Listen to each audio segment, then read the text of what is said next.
Ceylon, where the country's tiny 8,000-man army has just had its first ever taste of active combat. General Atigali briefs his men on flushing out the so-called Che Guevara guerrillas, thousands of discontented students whose armed rebellion against the government has brought Ceylon to its biggest crisis since independence.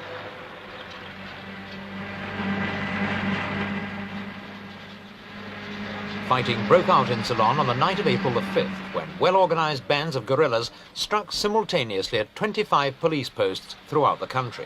The government claimed the insurgents were members of a banned student organisation known as the People's Liberation Front, and had declared a state of emergency 2 weeks earlier, when it became clear the unrest was founded on nationwide discontent.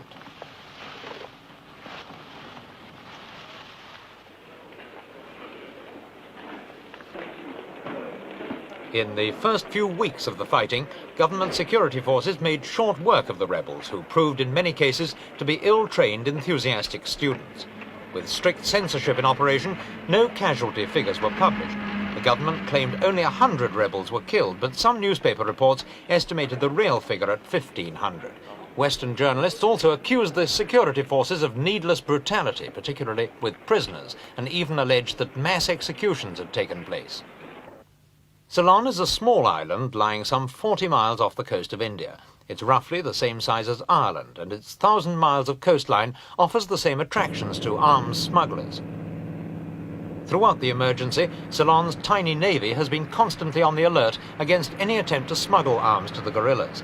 The Indian Navy also helped in carrying out searches and actually arrested 2 North Korean trawlers trying to get illegal arms ashore. Fishing craft, stop your engines. We are coming to search you. We are coming to search you. This time the suspects were small fry, but the government was taking no chances on even the smallest trickle of help reaching the rebels. Although most of the fighting looks to be over, a guerrilla campaign could be fought in the jungles for years. We put this point to Ceylon's Home Affairs Minister, Mr. Bandaranaike. Well, I should imagine that the back of the insurgent terrorist action is already broken. But the clean-up operations could take a substantial period of time, because it's a slow process to pick up the stragglers and to deal with them according to law. We were aware of an insurgent danger to this country. We had been aware of it for some time, but it is perfectly true we were not prepared in a military sense to deal with it, having regard to the ramifications of it and the degree of preparedness that they had engaged in, and we were definitely caught off guard in a military sense. In the capital, Colombo, all is now quiet, but no one is taking this as a sign the rebellion's been crushed. Government troops may control the cities, but there's not enough of them to control the countryside as well. In any case, the answer to Ceylon's crisis doesn't lie with the military, but with the politicians here in Ceylon's parliament.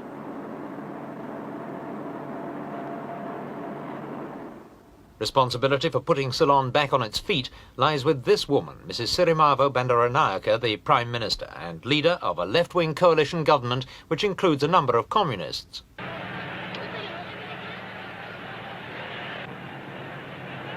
Previous governments, including her own, had tried and failed to find the solutions to Ceylon's chronic economic problems. Last year, Mrs. Bandaranaike again swept to power after promising an ambitious program of socialist reforms. But time was running out, and within 9 months the euphoria of electoral success had been replaced by disillusionment and active discontent.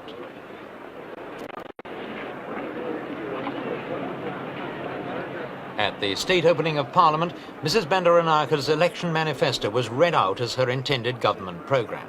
She promised jobs for all, a lower cost of living, cheap housing for the poor, rapid industrialisation and expanded health services. Almost immediately afterwards, the finance minister announced the country was bankrupt.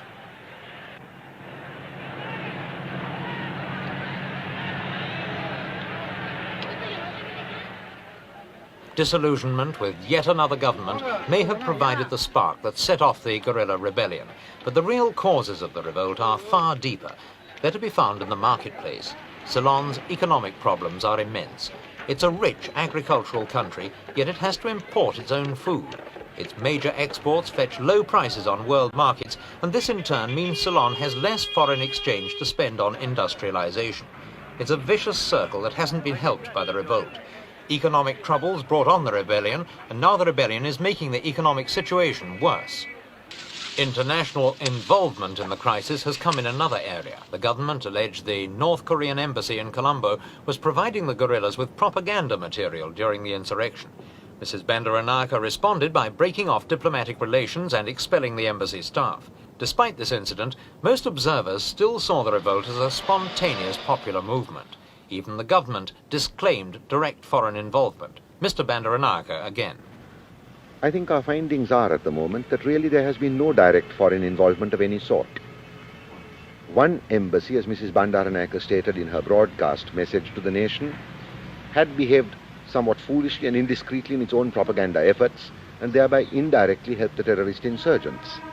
She had occasion to warn that particular embassy, and when the warning was not heeded, she had occasion to ask the embassy personnel to leave the country.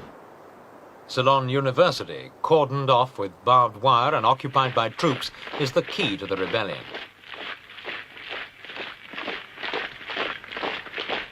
The reasons not difficult to find. The guerrilla movement is largely organized and led by unemployed graduates, of whom Ceylon has 14,000, all products of a free and compulsory education system that's wildly out of step with the nation's economy.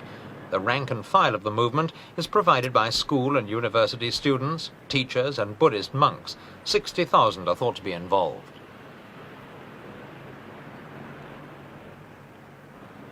Although the government seemed to be taken by surprise by the scale of the revolt, the first signs of the crisis showed themselves last year when the Ceylon Special Branch produced a report on a revolutionary political youth group known as the People's Liberation Front, dedicated to overthrowing the government.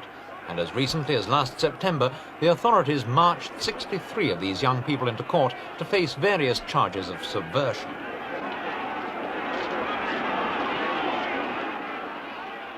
The declared aim of the April the 5th insurgents was to topple Mrs. Bandaranaka's government and replace it with an even more left-wing administration.